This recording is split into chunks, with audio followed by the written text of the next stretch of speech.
Greetings and welcome back to room 303 in Freshman English, and we now turn in Poetry Collection number 5 on page 694, 695 and following to William Stafford's text, poem 15. Now, just to remind here, we are paying attention to the ways in which these three poems that we'll be studying, Casey at the Bat, 15, and then later Twister hits Houston. Why are they kind of grouped together? We'll say about each one of them that they are telling a story of a kind, narrating a story. So let's write that down right away. Let's meet quickly now William Stafford on page 695. Notice his dates, 1914 to 1993.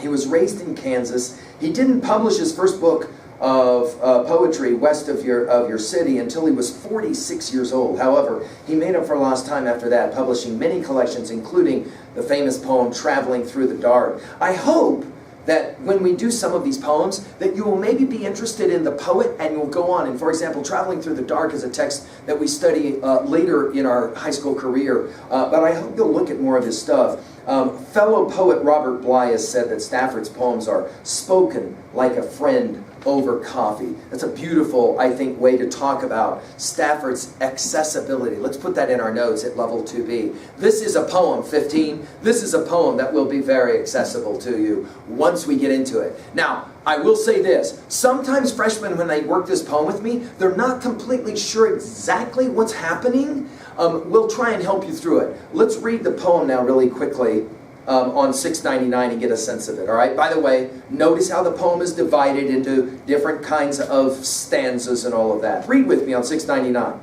South of the bridge on 17th, I found back of the willows one summer day a motorcycle with engine running as it lay on its side, ticking over slowly in the high grass. I was 15. I admired all that pulsing gleam, the shiny flanks, the demure headlights fringed where it lay. I led it gently to the road and stood with that companion, ready and friendly. I was 15. We could find the end of a road, meet the sky on out 17th. I thought about hills and patting the handle got back a confident opinion.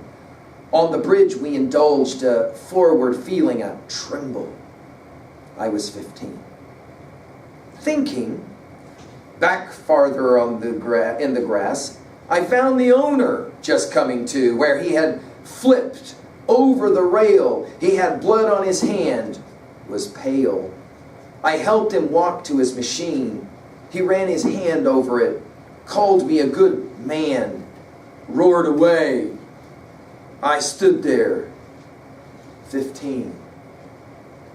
Now, this is a genius little poem, and I often have freshmen who are surprised. Let's put it in our notes this way. This is a poem that says something without saying it. And this is definitely a poem that kind of sneaks up and shocks you, and you kind of go, oh. Well, that's just nasty, because the title of the poem is 15, and as a freshman student, you're reading this, of course, at the age of 15, 16. So let's pay attention now to what happens in the poem. Let's just list at level 1 what actually happens in the poem. It's a simple 3-part dance, right? 1, a 15-year-old kid walking through the woods discovers a motorcycle. It's running. Turned over on his side. It's running. He runs up to the motorcycle. He's like, no way, motorcycle, new motorcycle.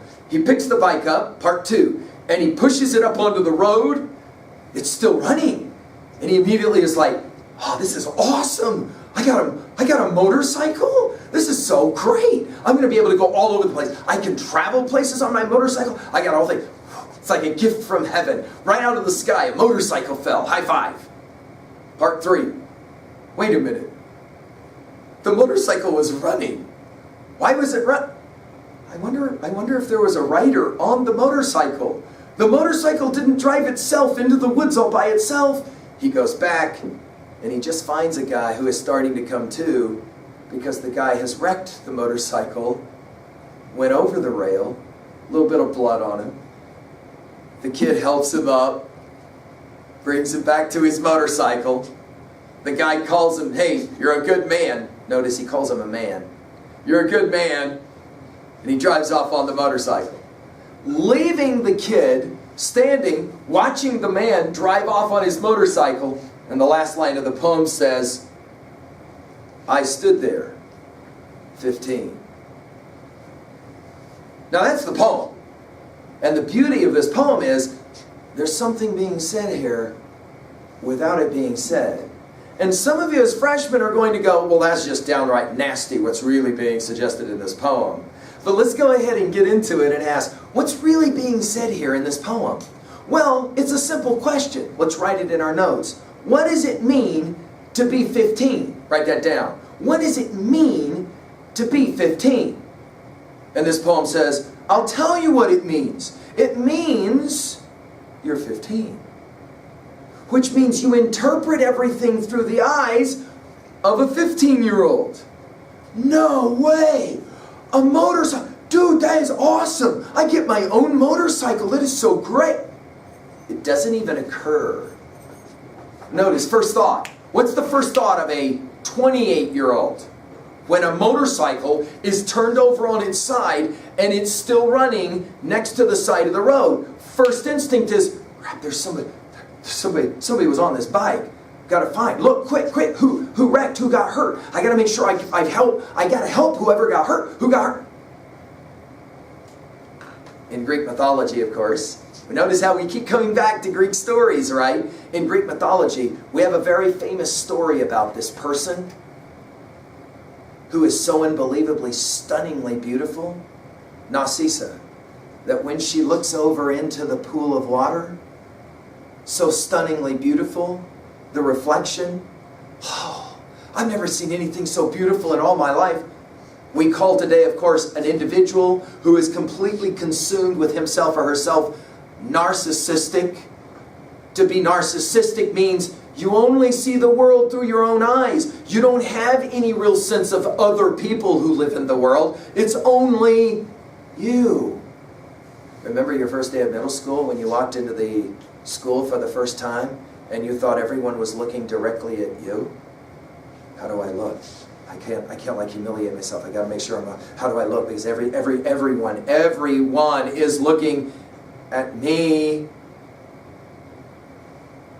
And you start smiling when you're a freshman already because you can begin to get a sense of, no, everyone wasn't looking at you because everyone was looking at, because they were thinking the exact same thing when they walked into the lunchroom for the first time. Why? Because in middle school, we're all narcissistic. At 15, right? At 15, you start to kind of grow out of your narcissism. Dude, I got a new bike. This is... Oh, wait. The bike was not dropped out of heaven running so I could have a new motorcycle without working. Oh yeah, there's probably somebody riding the motorcycle. Huh? Oh, I better go. At 15, in other words, let's put it in our notes this way. We are emerging out of our narcissism into an ability to see the world through other people's eyes, to begin to think about other people. Of course, at the conclusion of the poem, note the irony. The adult that he helps calls him a good man. 15 years old, though, is not a man. But wait a minute. When do you go from being a kid to being an adult? That is a fascinating question. When is that? Is it when you can, for example, break the law and get away with it for the first time? Your first smoke, your first drink, your first whatever. In other words, when you can start doing adult things, is that what makes you an adult? This poem suggests no. You become an adult when you begin to think about others and don't just see the world through your own eyes. Right? I often will say this to my seniors, and since you're trending in that direction, we hope, think about this. On the day of your graduation, when you walk the track and the balloons go up and the mascara runs, on the day of your graduation, there you are, sitting there. Yay, I finally done it. High five. 12 years of school finished. That, by the way, is what it means to be a senior. 12 years. That is a long time. And I finally have done it. I've done all the stupid classes, and I passed all the tests, and I've done it. I'm sitting there with my goofy-looking hat on and my little robe, and I'm ready to go up and get my diploma, and it's all, yes, I've done it. I challenge my seniors. That's your perception of the experience. But for a single moment, step out of your narcissistic self step across the track and be the parent and the adults sitting in the stands watching. And what's that experience got to feel like? Because as you walk down that track and you get that diploma, the adult sitting there possibly held you the second you were born. 18 years ago. And in that moment, bam, 20 years has gone by. What's that got to feel like? You can't know that because you're not even 20 yet as a senior. 20 years came and gone. I'm getting older. Crap, I'm getting older. Look. Oh, no, they're graduating. That means they're leaving home. Oh, crap, what are they going to do? Are they going to be okay? In other words, try to appreciate the world and the experience of the world from somebody's experience and eyes other than your own. That's what 15 is all about. We start to realize motorcycles don't end up in a meadow all by themselves. Motorcycles are connected with somebody that just cranked over a rail and needs some help. In other words, we begin to become less egocentristic, less ego-driven, and we become more ethnocentristic. We become more about thinking about other people. Of course, it's a hard lesson for us to learn, and there he is standing all alone in the middle of the road or on the side of the road, watching the guy drive away. By the way, final thought on this poem before we work levels. The poem tells a story about a moment in the past, but of course you have a sense that the writer of the poem, the speaker of the poem, is the speaker of a poem 15. No? How do you know that? The mantra, I was 15. I'm not 15 anymore. And now that I'm older than 15, I look back to 15 and I go, what's it like to be 15? The entire world is my world. It's all about me. Talk to, for example, anybody who's incarcerated who did something stupid when they were young, and they will say the exact same thing every time. I was young and dumb. Didn't think about my choices. Made choices, thought they didn't matter, only consumed with my own life. Now I get it. I'm older, and I look back and realize, of course, we can get you there very quickly by asking a simple question. This world clearly can't just be about you, because in your first year of life, you would have died if somebody hadn't taken care of you. Think about that, Mr. Independent, Miss I could do whatever I want. Your first year of your life, absolutely nothing you did on your own. It was all done for you. Everything. Absolutely everything. You didn't even make one choice of your own in that first year of your life. It was all made for you. Somebody was there.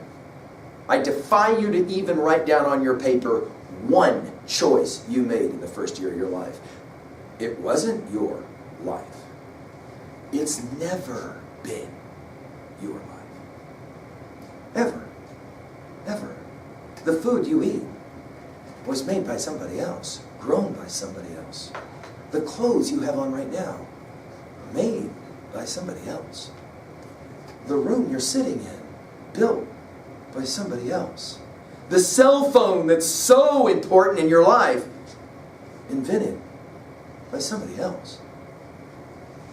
The skateboard you love to skate, made by somebody else. Your life has never been yours. It's always been ours. We have a word for that, by the way, in political thought. It's called being a citizen. It's called recognizing it's never been about you. Oh, wait. When you're 15, it's about you. And that's the beauty of reading a poem called 15. Like I said, think about what I said when I set you up for this. This is a poem that says something without saying it. Let's talk about that now at level 2A. What is the major message of this poem? This isn't a poem about motorcycles, is it? This isn't even a poem about being 15, is it? This is a poem about the way we see the world. The way we begin to understand this world is our world. We're all interconnected. We're all interconnected. And the choices we make today, they do shape our world tomorrow, but they also shape everybody else's world. You go and have a couple of beers, you drive home, you hit somebody head on. That's just not your choice. That's the life of the other people too.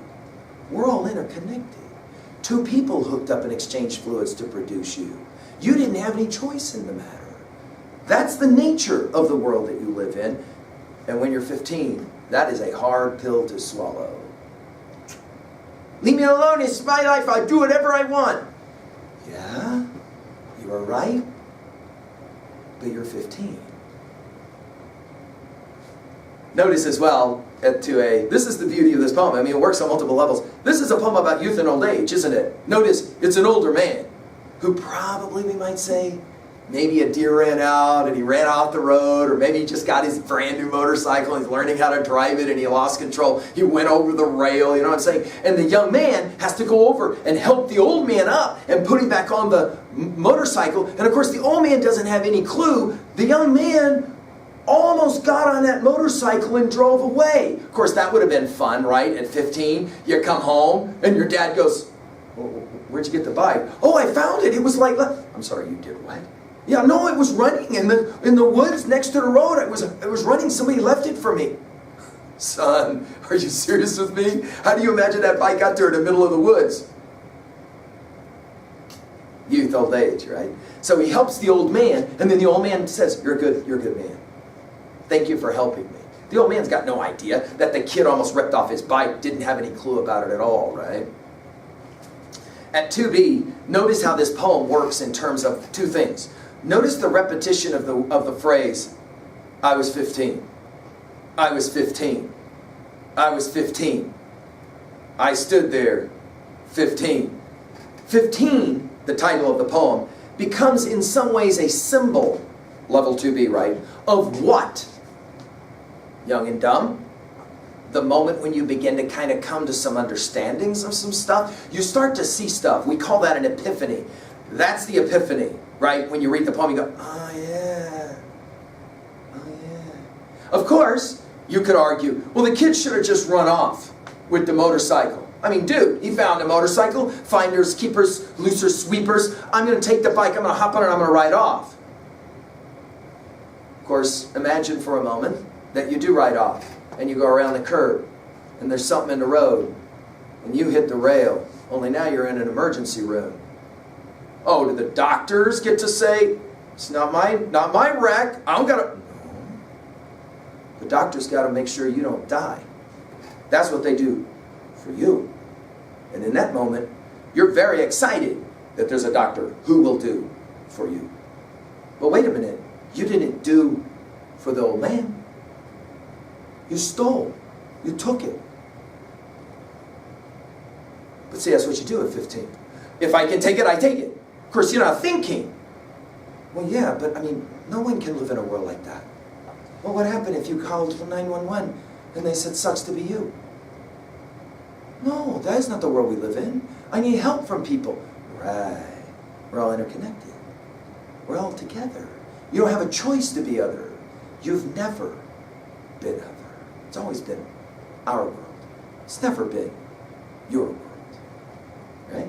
Notice the mantra of 15 helps to remind us of that. It's a compelling 2b observation. Let's jump to 3a really quickly. All right, here it comes. What is for you the text of all texts that helps to teach you? This world is not just your world.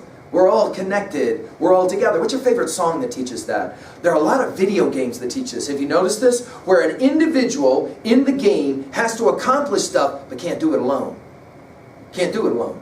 Got to have help, right? Sometimes you get to choose that help. Sometimes that help just kind of arrives and then helps you for a little. What's that game teaching us? Same point here, right?